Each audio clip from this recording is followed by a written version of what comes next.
Chandra Wijaya. Halo Om Chandra, apa kabar? Halo juga. Kabar Tos baik. dulu Om. Terima kasih. Tos dulu. Tos dulu. Yuk. Iya. Oke.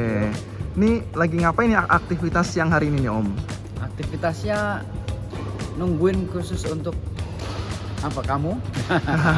Sekaligus karena memang dimajuin Iya. sore ini saya sedang nungguin untuk mabar Chandra Wijaya. Nah, dulu seorang Chandra Wijaya menjadi seorang atlet bulu tangkis. Kabarnya karena dari sang ayah ya? Saya kira ya pastinya memang karena orang tua lah. Ayah saya dulu pemain Jawa Barat. Dan dari Cirebon sampai ke Jawa Barat itu ya seangkatan Isumirat, termasuk dengan Kokris, Christian Hadinata. Kokris kan karena background juga sempat di Bandung kan, jadi bareng teman baiknya lah. Ya pastinya karena arahan masukan motivasi beliau yang wah luar biasa lah beliau itu. Jadi papi saya memang inspirasi ataupun semangat saya dari awal selain kakak atau keluarga besar lainnya di Cirebon. Ini seorang Chandra Wijaya kabarnya dulunya di era 2000-an awal ya. Lo dijuluki salah satu legenda bulu tangkis terganteng tuh. Dan sekarang masih sih. Nah, itu gimana ceritanya Om? Aku malah baru denger lo, baru tahu kalau itu. Jadi pastinya kan tiap masa ada anyway saya sudah berkiprah selama ini.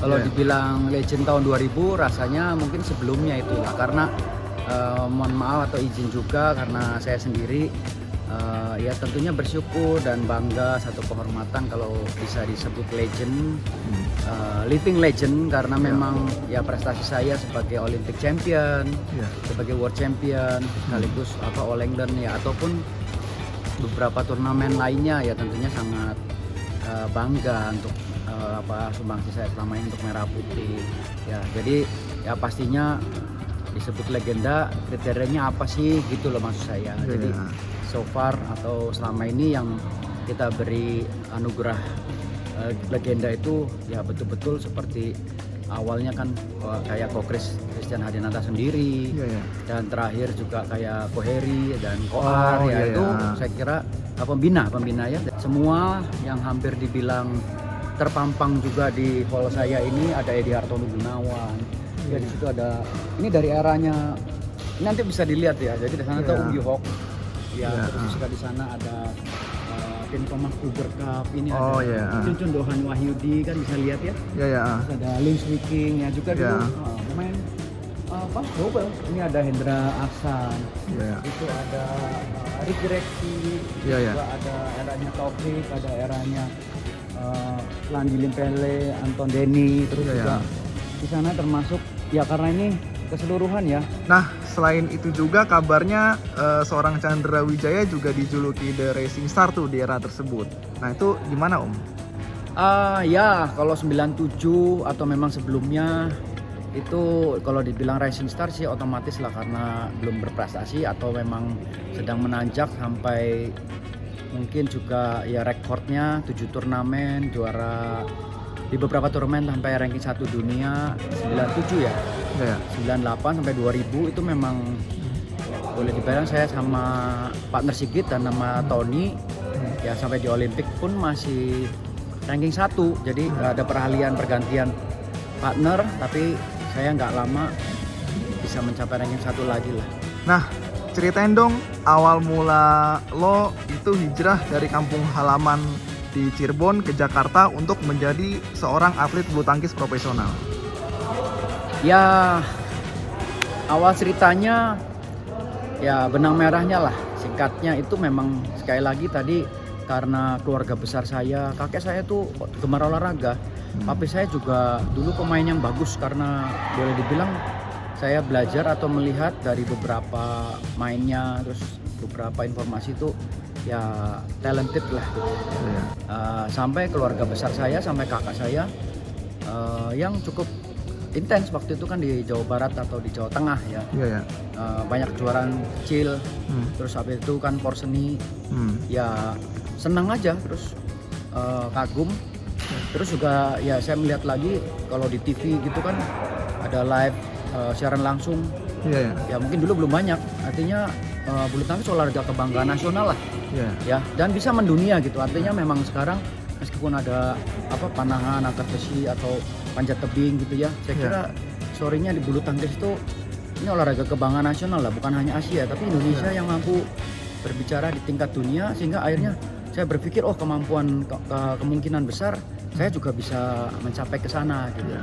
Terus apa alasan Chandra Wijaya ini nih memutuskan memilih klub PB Jaya Raya untuk berkarir menjadi seorang atlet bulu tangkis profesional? Ya terus story-nya saya ikut ke Jakarta sebetulnya pertama kali ke Jakarta itu di Pelita Jaya 9 itu kala itu 89 89. Jadi setelah 4-5 tahun ya itu story-nya lah singkatnya. Ikut kakak, habis itu masuk pelatnas tahun 93. Iya ya. Setelah juara kejurnas 93 November saya masuk ke Cipayu pelatnas. Udah gitu 97 saya juara dunia. Nah baru setelah itu karena 98 Krismon saya 2 kali nemuin Pak Abu Rizal Bakri, sehingga beliau bilang memang dibubarkan atau dipersilakan untuk keluar, artinya keluar dalam arti karena dimanajeri oleh ketua Pelita Jaya waktu itu Icuk Sugiarto. Icuk, jadi saya dibeli dalam tanda kutip di transfer oleh Jaya Raya. Oke, dari Jaya Raya kita loncat ke PB Jarum nih Om. Jadi ada kabar kalau grup Jarum ini nih bakalan menjadi sponsor utama di turnamen bulu tangkis internasional pada tahun depan nih Om, terutama Indonesia Open dan Indonesia Master. Apa nih pendapat Om Chandra dengan kembalinya grup Jarum ke dunia bulu tangkis tanah air? Saya kira tanpa kita sudah tahu kontribusi dari PB Jarum ataupun secara keseluruhan manajerialnya ataupun pengalamannya. Jadi untuk bulu tangkis Indonesia saya juga menyambut baik, artinya selama ini dari pengalaman dan sumbangsinya sudah jelas gitu ya. Artinya pasti lebih baik dan bahkan bisa dikondisikan ya untuk bulu tangkis bisa lebih mendukung, lebih kondusif ya, khususnya untuk membuat atmosfer secara keseluruhan bulu tangkisan nasional ya, baik pemainnya, baik pendukungnya atau baik regenerasinya. Ya tentunya kita juga berkat dukungan masyarakat Indonesia semua ya, sehingga bisa mudah atau artinya menyaksikan ke Istora ataupun kemasannya semua juga senang atau bagus lah ya. Oke, ini kita pindah ke bawah nih Om ya. Ya boleh.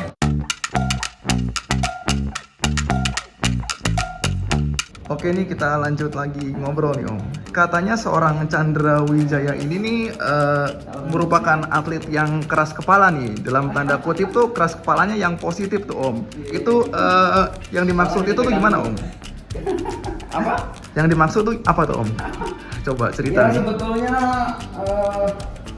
pertama kalau keras itu artinya sebagai mungkin ilustrasi lah atau kiasan atau sekaligus mungkin juga contoh. Jadi kalau lembek atau nggak berbentuk ya namanya juga bukan seorang juara gitu. Jadi artinya saya punya kemauan keras, punya disiplin tanggung jawab juga yang besar gitu Jadi ya pastinya harus teguh pada pendirian atau prinsip yang hakiki. Makanya termasuk ini ya barangkali juga sebagai prinsip atau pegangan hidup saya, bahkan untuk memberi sharing kepada generasi atau atlet di Chandra Wijaya sendiri khususnya, sehingga tuntutan profesionalisme saat ini terus juga militansi untuk nanti baca atau belajar ya, tentunya dengan sharing pribadi pengalaman saya gitu ya. Nah sekarang kita ngobrolin pengalaman Om Chandra di dunia bulu tangkis nih. Selama masih aktif menjadi seorang atlet bulu tangkis ini nih, kejuaraan bulu tangkis apa sih yang di mana kejuaraan tersebut tuh paling berkesan dan nggak bisa dilupain seumur hidup tuh Om? Ya pastinya perhelatan terbesar kan Olimpiade ya. Jadi kalau yang nggak bisa dilupakan emang sama my brother Tony itu ya di Olimpik sih. Oke, nih di Olimpiade Sydney 2000 kan tadi yang lo bilang tuh lo berpasangan dengan Tony Gunawan ya. Ceritain dong pengalaman pas waktu ikut Olimpiade Sydney bareng Mas Tony dari berangkat sampai dapat medali. Ya saya kan kemarin juga sempat ditanya atau tepatnya pada waktu acara olimpian atau waktu kumpul, terus juga sharing pengalaman yang terutama sih yang paling berkesan atau yang terasa gitu ya, bolak-balik ketegangan sih saya bilang. Yeah. Karena kan cukup lama ya, termasuk Yeah. persiapannya juga itu nggak bisa main-main. Bahkan 6 bulan sebelumnya itu kan kita dikontrol, dites doping, sampai sesudahnya kita juara itu juga langsung dites doping lagi gitu. Jadi itu memang ketat ya kalau dari BWF atau IOC. Ya terutama meski harus bisa mengatur, mengkondisikan, menguasai keadaan, ya pastinya karena terlatih sih, karena terbiasa gitu ya. Jadi memang segala sesuatunya dipersiapkan dengan baik pasti. Saya bilang bagaimana memastikan atau dengan begitu percaya diri dan yakin gitu ya, karena kita sudah mempersiapkan diri dengan baik. Dan mungkin karena sudah mati-matian gitu ya, udah berusaha maksimal, bukan hanya menurut saya tapi memang bagaimana kita bisa melihat kemampuan, kelebihan, kekurangan diri, sekaligus juga melihat strategi, kelebihan, kekurangan lawan gitu, cara bermain, strategi dan lain sebagainya. Itu ya pada akhirnya kita mampulah gitu menghadapi situasi kondisi apapun. Dan yang terutama lagi ya cara main, kerjasama dengan pelatih, program latihan yang tepat gitu ya. Terus juga yang saya bilang ada yang sesuatu yang tidak kelihatan itu yang harus kamu perangi atau kamu yakini, kamu atasi. Kalau saya bilang konsisten is make you perfect. Jadi itu saya kira lama-lama kita memang akan disanggupkan. Ini ruang santai atau ruang parkir. Area gym kita ya buat latihan. Ya mungkin cukuplah, atau kalau nggak cukup pun kadang-kadang kita suka ke sport club. Dan ini memang sangat badminton sangat memadai lah sebetulnya. Ya itu tempat meditasi saya di atas batu. Jadi karena saya suka ini sekali lagi sebagai hiasan juga supaya anak-anak di sini bukan hanya senang, terhibur, banyak suara ayam, burung gitu. Oke, sekarang gue minta Om Chandra sebutin 3 atlet bulu tangkis terbaik sepanjang masa.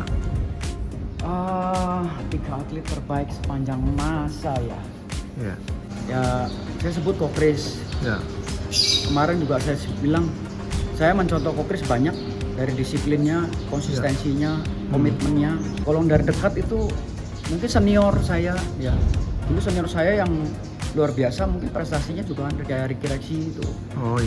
Kalau yang cewek mungkin Cisusi lah. Cisusi kan udah kelihatan bukan hanya prestasinya, Indonesia mungkin memiliki beliau satu-satunya di dunia mungkin juga yang punya prestasi atau spirit, dan dengan kondisi beliau yang seperti itu ya katakanlah banyak kelebihannya, ada juga kekurangan maksud saya. Sekarang kita ngobrolin tentang bulu tangkis Indonesia. Di era sekarang ini nih, menurut lo gimana sih dengan keberadaan sektor ganda putra Indonesia nih? Sambil duduk aja boleh? Boleh. Gimana ya? Ya situasi kondisinya yang juga berbeda, bukan hanya zamannya ya. Ya juga yang kelihatan scoringnya. Terus juga kalau pelatihnya mungkin kemarin sama ya. Ya lebih kurang, terus juga lebih kepada sebetulnya konsistensi sih. Jadi kalau saya bilang ya dibilang sulit, kita punya story yang luar biasa. Dibilang mudah karena kita mungkin lengah atau tidak mempersiapkan, tidak konsisten, sehingga pembinaan yang berjalan ya mohon maaf ya, kenyataannya untuk melakukan hal tersebut tuh seringkali prakteknya kurang jalan. Iya betul. Ya jadi dibilang regenerasi pemain, apalagi kena COVID kemarin, saya kira loss banget. Terus di usia berapa sih idealnya seseorang itu mulai berkarir menjadi seorang atlet bulu tangkis profesional? Ya kalau profesional sih, nah ini makanya sulit. Kalau dibilang profesional tuh artinya sekarang kan. Bisa dimainin sendiri, terus juga bukan hanya latihan sendiri gitu. Tapi sebetulnya jangan lupa profesional itu didikan itu dari usia mungkin 5-6 tahun lulus SD ya. 9-10 tahun tuh udah harus di klub. nggak bisa dia latihan sendiri gitu. Jadi Iya. ya mungkin harus di persepsinya dulu Iya, ya. dibedakan atau mungkin ya harus jelas gitu. Oke, ini kita agak melenceng sedikit nih Om. Ini beberapa waktu melenceng. Saya kan maunya lurus aja. Iya, iya, iya. Ini beberapa waktu lalu kan ada sebuah berita viral tuh soal pegawai salah satu SPBU atau pom bensin yang jualan makanan dan kopi di depan pom bensin demi bertahan hidup tuh Om. Wah, ini konteksnya lain lagi maksudnya. Imbas stok bensin yang kosong tuh. Apa nih pendapat Om Chandra soal hal tersebut nih Om? Iya, ayo kita maksimalkan tugas tanggung jawab atau sumbangsi kita buat negara ini dengan sebaik-baiknya lah. Aku kita ini gimana ya, nyun sewu, aku bukannya sombong atau maksudnya gimana ya, kita tuh udah miris lah. Iya. Kita tuh dari dulu ayo berjuang untuk merah putih, tapi pejabatnya udah dipercaya, udah didukung, katakanlah udah all out banget. Iya. Ujung-ujungnya korupsi juga. Kasihan lah. Iya, ya. Kapan sih negara ini mau beres, mau bener? Iya. Yang bener bukan cuma atletnya doang. Iya. Atlet ya saat ini mau. Iya. Yang jelas-jelas sudah untuk merah putih berarti apa? Kita sekali lagi Iya. yang harus diperhatikan tuh ujung tombaknya ini kebetulan. Iya. Kebetulan saya. Iya. Tapi untuk regenerasi berikutnya kan perlulah diperhatiin. Iya, ya. Jadi kalau dibilang ini yang urgent, ini yang perlu strategi yang utama apa, ya itu yang harus jadi perhatian lah. Iya. Jangan untuk politik, untuk hal-hal yang lain memang perlu. Iya. Ya harus diperhatikan, bukan hanya prestasi ya, terutama kan mengangkat kemiskinan dulu, pendidikan, olahraga mungkin nomor sekian. Iya. Tapi kalau udah ada terus mundur, terus rame, ya nggak usah rame-rame, biasa aja. Kalau Iya. saya sih gitu. Jadi kalau dibilang nggak ada langkah, apalagi kondisinya memang nakal, ya siapa yang mau nolong, apa yang mau percaya? Itu bukan, kalau dibilang bukan urusan saya memang iya. Tapi ya saya pokoknya prihatin banget aja lah. Iya.